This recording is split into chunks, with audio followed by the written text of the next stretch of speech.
by music. Stand by now. 3, 2, 1. And fade up.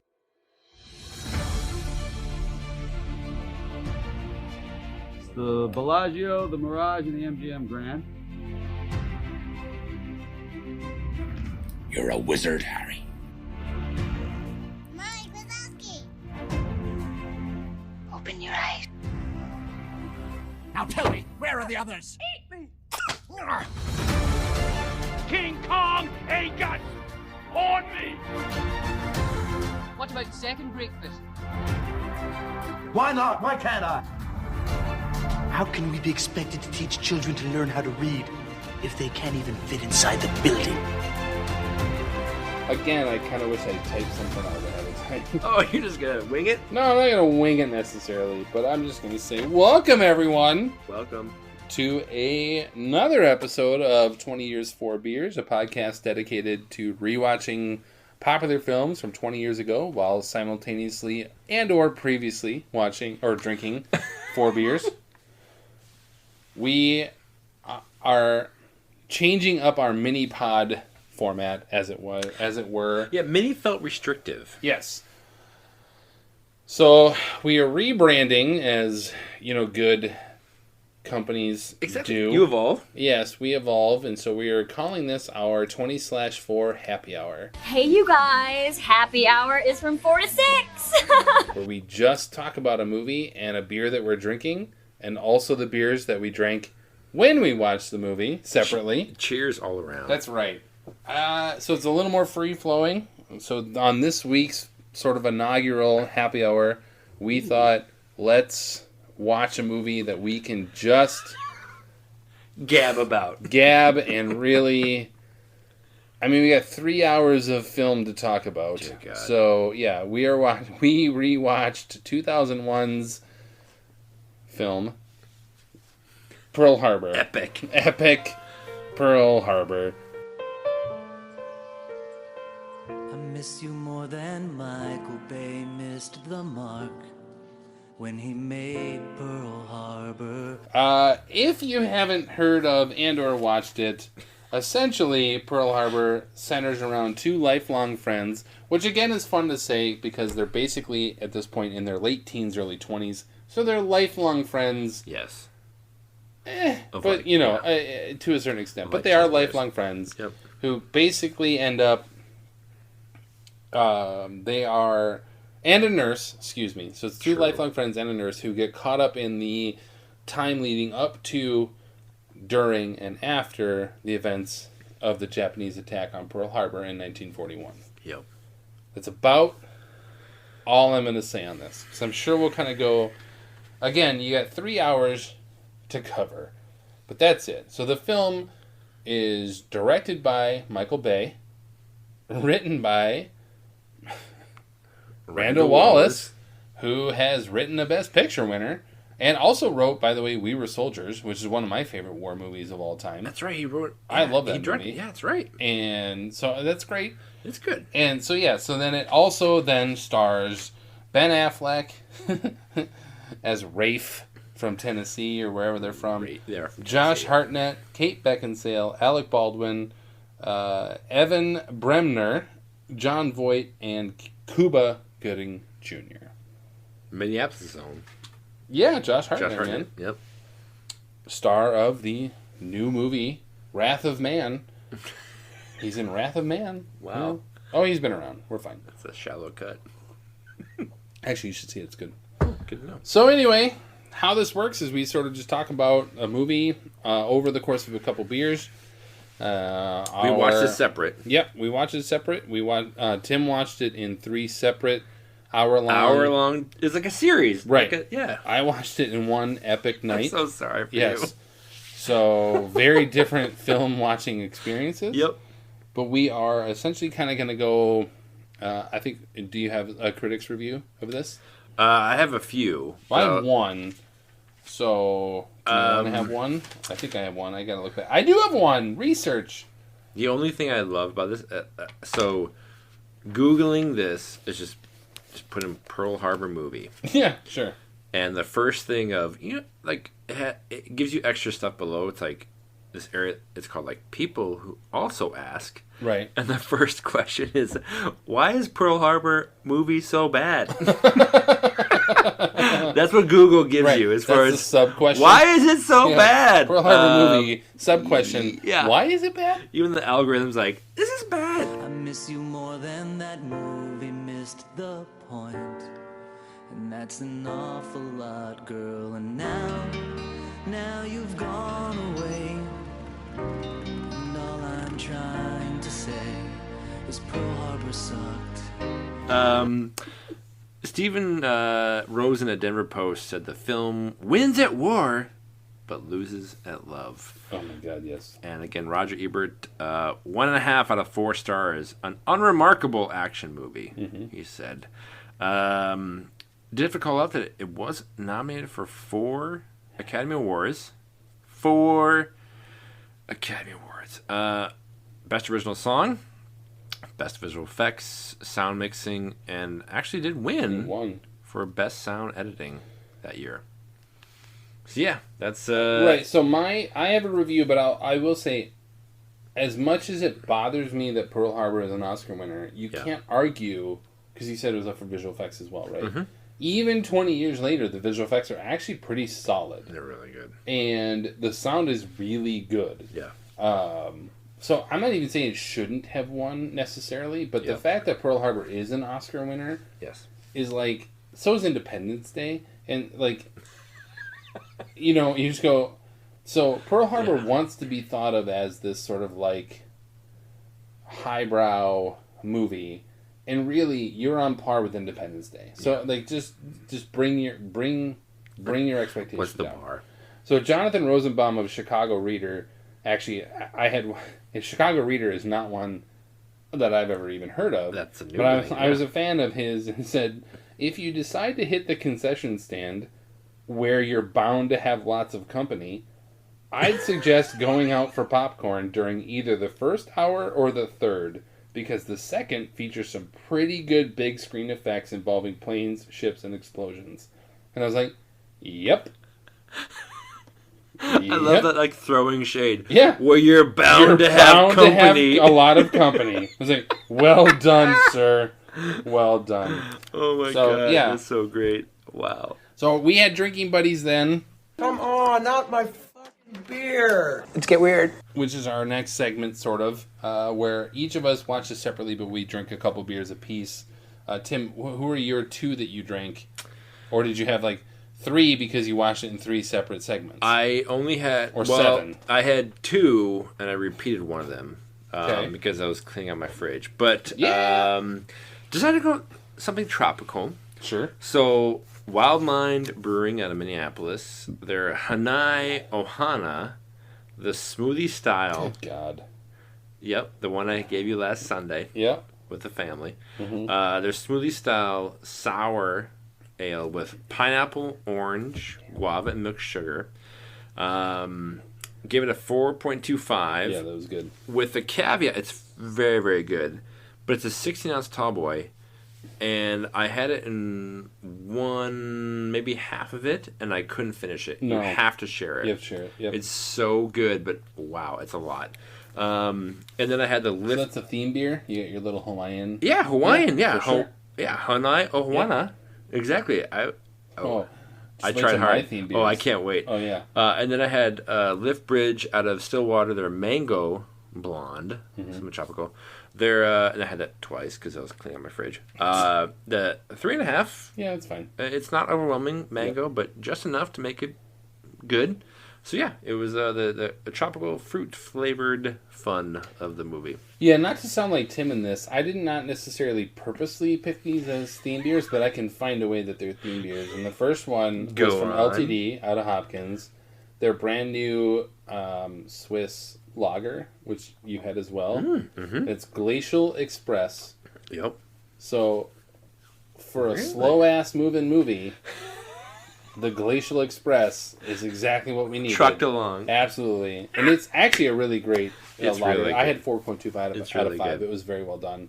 And then, for whatever blockhead ever greenlit this shithole of a movie, Blockhead Fruit Cobbler Ale out of Falling Knife Brewing Company. I had 4.5, or I had 4 out of 5, which is just a fruited. You had it as well. Yes. But it's good. I had 4 out of 5. That's really good. So it was good. It's very good. Neither of which were ever actually theme beers. I was like, they're in my fridge. I agree with you, but they work. I can find a way to get there. Pigeonhole them in. For you, there you go. I respect that. So what's our beer tonight? Tonight we're having a deep cut. Very deep. Another LTD. So good. They're Night Falls Russian Imperial Stout, barrel-aged whiskey stout. Their 2nd year anniversary, meaning it's like been aging for like 5 years. 5 years now, yeah. Or it's been sitting in the bottle for 5 years. I got now. bottle number 22 of 36. Yep. Feels like a bit of a exciting opportunity. Mm-hmm. So yeah, it's actually was barrel aged in 2016. So we are 5 years into this. So it is really, really good. Very good. Yep. It's really good. Yep. Yeah, I'm impressed. It's fantastic. If I had to throw a number on, it'd be 4.5, 4.75. Absolutely. Yep, Yeah. it's really good. Like 4.5. Yeah, I totally agree. It's, oh my God, it's so good. Yes. It'll make the conversation to come There you go. flow much easier. Absolutely. So yeah, again, how we're doing this is we actually record this after we have already recorded our previous episode, a full episode, which in this case will have been on Harry Potter and the Sorcerer's Stone. So we've already had a couple, and now we're having another. Yep. So we call it Happy Hour. Happy hour. Because that's the only way to get through talking about this movie. So as we have our high fidelity sort of, we've had our first couple of steps. What was the first? Did you have any Top 5 first sort of thoughts on When I saw Pearl this Harbor? movie, it is one of the most foundational memories of any movie I've ever had. Wow. Where the credits came up, and I think I saw it with Andrea, our older sister, honestly. And the credits came up, and a person in the front row stood up and yelled out, "Boo! F this!" And it was like, the audience uproariously laughed to that. And I remember being like, okay, yep, that's kind of like, so I just remember like Pearl Harbor was just boo right away for 3 hours of like, I don't know that I would say it's boo, but it was definitely a foundational and for like hilarious memory of this movie. Watching it, I will say I'm so happy to have watched it in 3 separate chunks. Sure. Because it did feel like 3 separate movies. It is. Yep. Just pigeonholed together. Right. One of which is good. And so I definitely feel like I maybe don't hate it as much now than I did. I remember walking out being like, this is a pile of garbage. Right. Now I don't think it's as bad.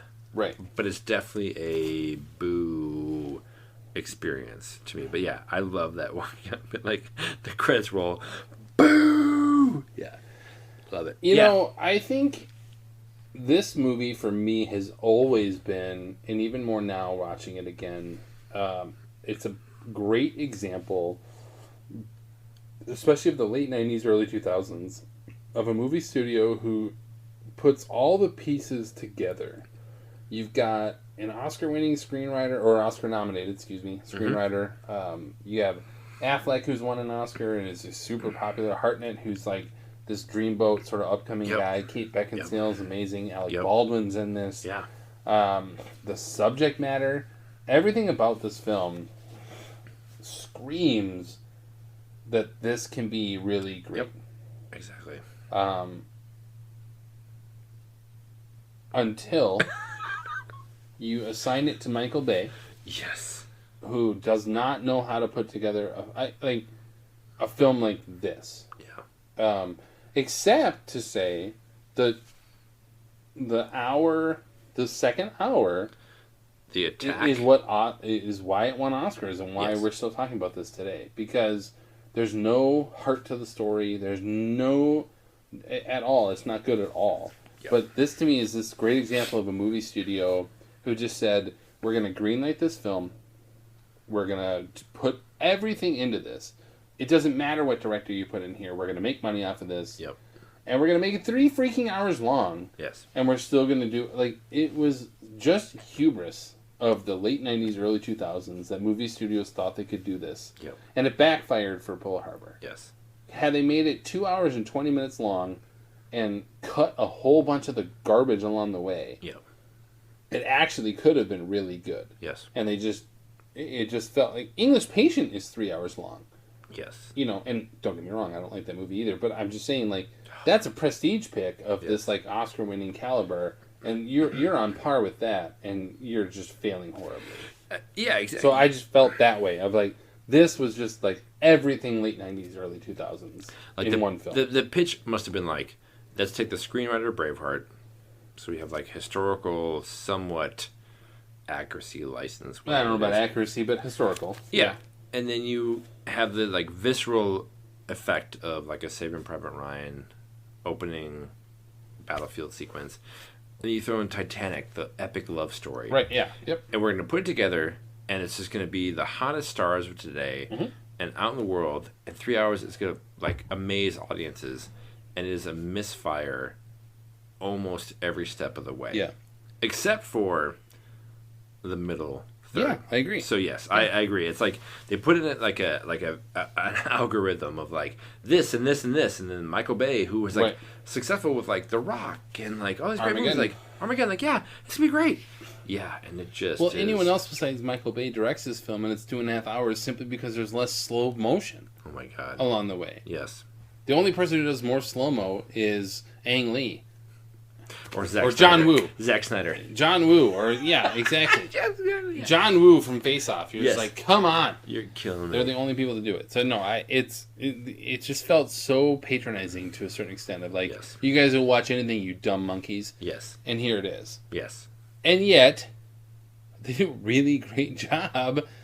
The visual effects are really good. The sound is really good. Like the actual technical aspects of it are really good. Yeah. But then there is.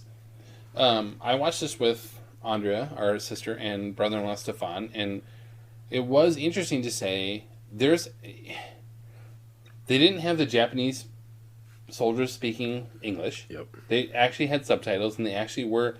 It wasn't super blatantly racist, as a whole lot of other films with this actually tend to do. So they actually did some really good things along the way. Yes. It just doesn't click.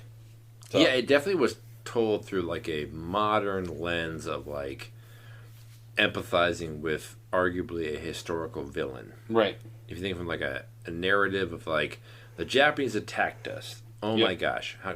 But it was told through like a sympathetic lens of like, okay, we are going to escalate this and then navigate differently. And I feel like the first hour, I was reading something about like Michael Bay being surprised at the like vitriol from critics, where he was trying to portray the first hour of the love story through the lens of like American idealism, exceptionalism, thinking we are beyond attack. Yeah. And so it felt in many ways, his effort at least, talking through like, we want to have this feel like a strong picture of how naive we were.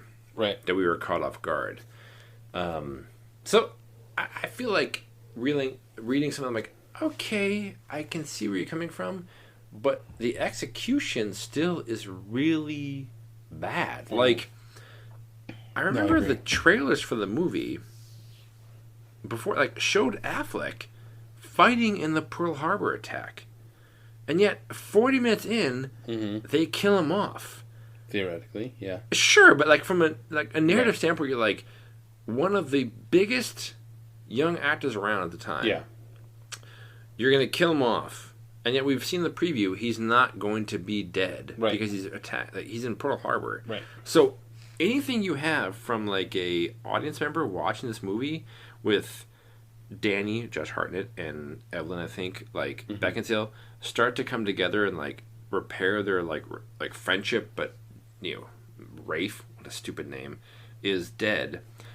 There's no weight to it because you're waiting for the shoe to drop. You're just waiting here, being like, when is he coming back? Yeah. And so it is so. Even if it had been like handled well from a narrative standpoint, which it wasn't. No. It's totally undermined by the casting and the marketing of it. We're like 40 minutes in, you're just waiting for him to come back. You're like, oh, here he comes. Right. Your love is stupid, wasted, Right. and now we're waiting for the crux of the movie, which is the Pearl Harbor attack. Right. So this like hour and 10 minutes of buildup is just exhausting. Yep. It's so painful. Yeah. No matter what you want to say, like, oh, it was a nice like throwback. Like, no, it's still painful. It's so painful. Yeah, I have one of my biggest problems was, I guess I don't know where Affleck is from originally. I could have looked it up, but not from Tennessee, and neither clearly is from Hartnett. Boston. Right? Yeah. Yeah, he's from Boston. That's Yeah. right. And Hartnett's from Minnesota. So how do you cast these two kids from Tennessee? Just put them in California. Who cares? They didn't have Yes. crop dusters in California. Yes, You it didn't doesn't need to matter. have the southern accents, Yes. which were not good. Oh, it's terrible. Right. It just felt so cliche. There were just cliches upon cliches. Everything. If nothing else, like, why does every World War II movie have to have somebody named Red or Chief? Yes. Or something like, or Tex? They all have like somebody named Tex. Yes. Or, you know, Yes. stop doing this. Like, Yeah. stop. Like, just stop. Yeah. Make it. You could have made them from California, two kids who just grew up together and have been literally the same, except for the awkward. Plus, his name is Rafe. Yes. Rafe. No kid from Tennessee has ever been named Rafe. No. Ever. Yes. That's a hippie ass name. Exactly. That is from 1976. Yes. Not from 1931 or whatever, Yes. or whatever, 1920 something, whenever he was born. And as well as his dad is a World War I survivor. Yeah, presumably. Yeah. Well, he talks he about is. it. Yeah. He's like, very I would aggressively never... over the top. Yes. With the bad teeth, William Friedman or Friedkin or whatever it is. Yes. He's good, but yeah. It's just like so stupid of like, okay, from a like historical standpoint, like these people like generation like they didn't talk about this, and like the beginning of the movie is like, I would never wish that upon my worst enemy. Like this is so awful right off the bat. Yep. Of them being like in a barn and like great, and the entire time like for the buildup of it, and then it happens, and Rafe, terrible name. Rafe. It's like, just get me in a damn plane. Get me in a plane. It's like, this is so stupid. As far as like, I will be fine Yeah. if I can get in a plane Yeah. and just I'm gonna lay end the waste attack. Yeah. to an Just give enemy me a air plane. force Yeah. overwhelming us. I'll Yeah. be fine. One guy in the air. Although two, because apparently Danny is also a good pilot. Yes. But Rafe doesn't realize it. Yes. Terrible friend. Exactly. No, actually, Rafe is a terrible friend. He is. But He comes. so, Okay, sorry. Yeah. Okay. so what does the movie do well to you aside from Okay. the visuals? Yes. What like was there anything that actually stood out to being like enjoyable? I will say that the middle third of the movie, where I mean clearly, spoiler, historically, like we know Pearl Harbor's attacked, and so it builds up like to get through the crap of this love story triangle BS. When the attack starts, right, where it's this. The score kicks in, and Yep, the that's ticking, a good score too. Yeah, Yep. the ticking tension of Hans Zimmer's score, where they're coming into Hawaii and attacking, and it is like a 5-minute window of like incredible tension building, because you know historically speaking, this is going to be a huge thing, and then the attack sequence of that 40-minute attack is incredibly well done. Like the practical effects, clearly they had like some gimbal of some huge boat they built to have these like stunt people like. So I think the middle third is an incredible war epic. And so I would say like from like a things doing like well, I was very impressed with that middle third. I was actually like, okay, I can get behind this. This is really effective. Yes. Yeah, I just didn't know what to do with the how to get to that, Yes. and then how to end it. Yes. And it felt very forced with then bringing Doolittle's raid into Yes. and then it just everything felt forced about Yes. this. my two things is like what struck me early on was they could have really had one of my favorite scenes in the entire movie is the cork scene where Affleck has like the broken nose or whatever. That's right. And then he like pops the cork into his like it's really funny and it's like it's heartfelt, it's really good, and it's just wasted on cliches along the way. Yes. But then to me what really stood out rewatching it was centering the story from about like having the nurses be as big of a piece of this is why this movie was somewhat salvageable. Yes, absolutely. Yes. Having, because Beckinsale's good in it, as are Garner and everybody else, or Jennifer Garner, but just having, these are the women who have been, they're the nurses. They're there every day. They're helping them, and initially it's very mundane work and it's fun, and they're just on the Hawaii beach and stuff, but like really centering around them I thought was very important. And that's why for me the third act was very bad, because it like the first and second act was everybody, right? It was leading up to it, and it was the first act's not very good, but the second act is really good. And then you've got the one nurse who dies, Jamie King or whatever. Yeah, Jamie King, and really, it's really well done. But then the third act is effectively, they're all done. Right? They're just gone. Yes. So you have really good story potential, and then it's just like, oh, she's pregnant, and now here you go. Yes. So it's really poorly written, and that was very frustrating. So for me, the two things that it really did well, though, was have some humor along the way early. Yes. But the focus on the nurses is what salvaged it for me in rewatching it, that I didn't sort of think about the first time around. Yeah, the kind of slapstick nature of the cork scene. Yeah, and them coming showing together. again that Ben Affleck, when he wants to be, can be a good actor. Yes, Yeah. and it would make total sense of like a Bringing Up Baby or like old school like 1940s movie, black and white. Like, yes, that totally made sense. And so watching it, like, okay, I can get behind it. Like, it didn't engage me, but I could see what they were going for. Right. And I really actually I agree, like, very impressed with the on the ground. Like, it's one thing for these movies to have, like, the very, like, even Cuba Gooding Jr., like, shooting down planes, and Affleck and Danny, like, or Hartnett, like, shooting down planes. Like, they were very much, like, the stereotypical, like, war movie heroic element. But then it's like, what about the ground people? Like, on the ground, trying to, like, mark people with, like, lipstick of, like, who's gonna die, who's gonna survive. Yep. And that hit me now that it didn't 20 years ago, For watching sure. it. Yeah. Whereas, like, they are triaging, like, who's gonna die, who's gonna live. And that story, then, I totally agree, becomes wasted. Yeah. In this third hour of, like, spoiler, we know who won the war. Right. It's so stupid. Right. I don't know why they had to do the Doolittle raid at all. It's stupid. Yeah. It's so pointless. Like, this It made jingoistic, no like, sense. Yep. hey, guess what? We got our ass handed to us by Japan in this attack that we didn't expect. Yeah, but we're going to take him back to him and, like, fly across and, like, attack Japan.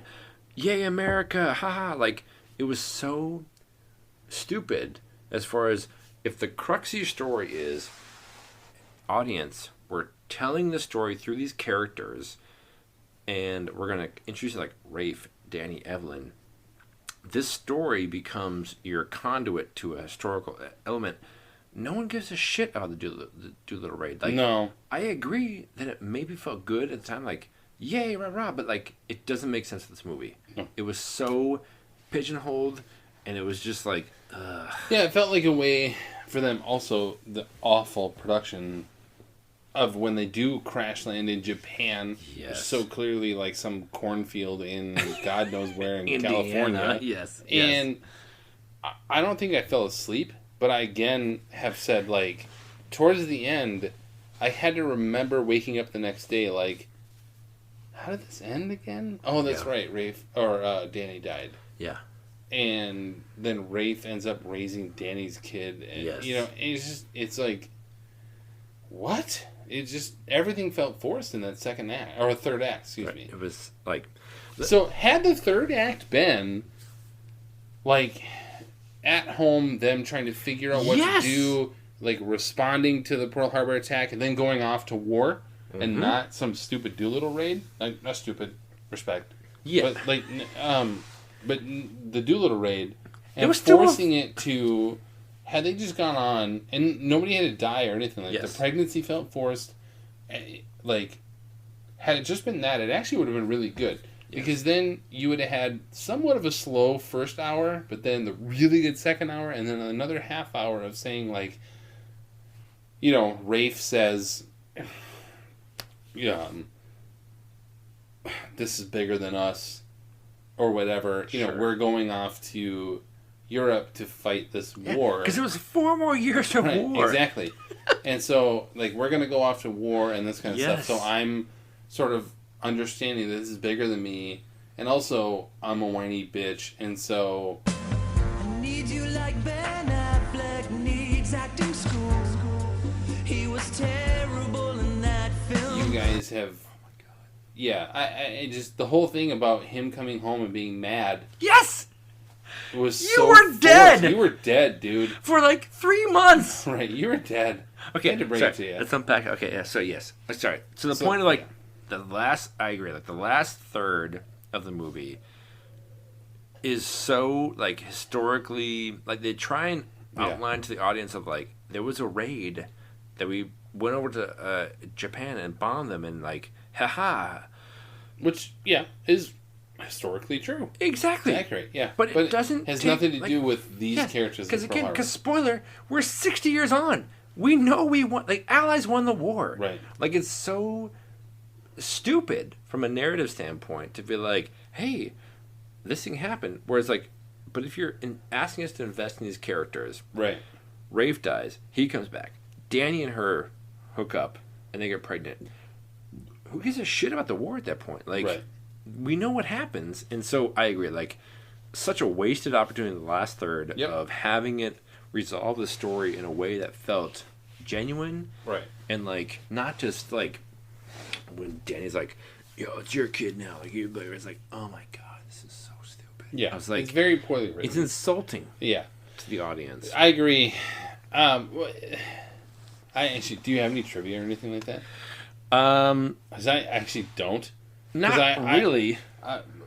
I couldn't bring myself to do a lot of research to this film of just being like, I don't really want to legitimize this. Yes. It's just not very good. Yes.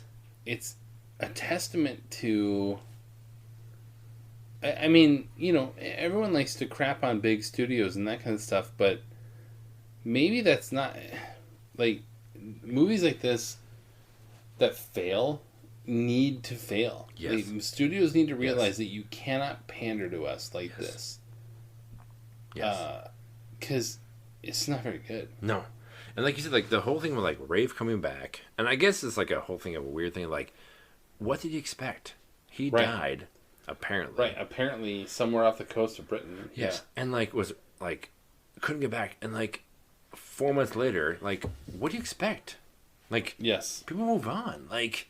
Apparently not in the 40s. Yeah, but it's like no, the women are basically supposed to be like dry for the rest of their life. You will dry and die for me forever. It's like no, that's not how it works. Like nobody does it for Ben Affleck. It was so no. Yeah, so it was a misfire in all aspects except for the middle hour. Yeah. Oh, absolutely. Where it's a phenomenal. The only reason we're talking about this film is because of that second hour. Yes. And it did make some money and that kind of stuff. I will say, Diane Warren, as much as she has lost like 16 times, There You'll Be is one of the worst songs it is in film history. What a dumb name. It's so stupid. You'll be there. I want her to win an Oscar because she's legitimately had some really good songs over the years. Yes. This one, not it. Yes. It's garbage. Yes. It just felt like so everything stupid. was so forced. Like everything felt so, like, I like you say, an algorithm. Everything Yes. just felt like Yes. you pump this into an algorithm. This will make money. Yep. Let's it just was like nope. It just doesn't work this way. Yes. It So was not a shock. garbage. Neither of us liked Pearl Harbor. Pearl Harbor sucked. No. I enjoyed. Shout out to Andre and Stefan, because had I watched it myself for 3 hours, Yeah. I'm not sure I'm sitting here talking to you, because it was really bad. It was, yeah. And so Stefan, it is nice to have had somebody, especially from the Northeast, who just is very opinionated towards this movie. So that was nice. So I do appreciate Like a mystery, like Science 3. Yeah, it was 3000. Yes, and it is really bad. My also question is, I wonder what the aviator budget alone was on this film. Oh, Just God. Previously I sort of Yeah. said with Harry Potter, there were 160 glasses. Imagine the aviator budget on Pearl Oh Harbor my alone. God. I think I read somewhere like was there was so like a absurd. crazy amount of like EPA related things, like blowing stuff up because they want to have practical effects, and like all these ships and stuff, like for like 7 seconds of a film. But again, And it was like all the insane. more impressive of, there were some really good visual effects. Oh, the in this, practical but effects, The actual yes. practical effects are really well Yes. done. Yes. And that's the weird conundrum of this film. Yes. This has some redeeming qualities to it. Yes. But I gotta spend 3 hours to watch it. I know. Yeah. Oh. To the point where, like, 2 years later, they had, like, a whole movie about Team America World Police saying Pearl Harbor sucks. Yep. That'll be I miss closing you. us out tonight. Yes. Pearl Harbor sucked. But anyway, Like, any like other the- final thoughts on Pearl Harbor, the epic World War II film? I didn't expect it to be great. No. I was surprised at how much I was impressed by the middle war, like the Right. attack. Yeah. The attack itself was fantastic, incredibly impressive. Yeah. It's just so. It's like the shitty Oreo. Yeah. Like It's just get so to bad. like the Yeah. start and end is terrible. But the middle, so good. So good. Yes. I really don't have any final thoughts. That No. I can't do it anymore. Yeah. So The beers are good. The beers are good. Right, absolutely. Yeah. So, again, this is sort of our 20/4 happy hour idea where basically Tim and Steve just rant with beer in their system about a movie. It's good. But I'm curious what's going to happen next, because our next sort of happy hour is going to be on Zoolander. Yes. And Oh I kind of want to watch that with you, but it's not sort of like, it's not a full pod Sure. kind of a thing. Yes.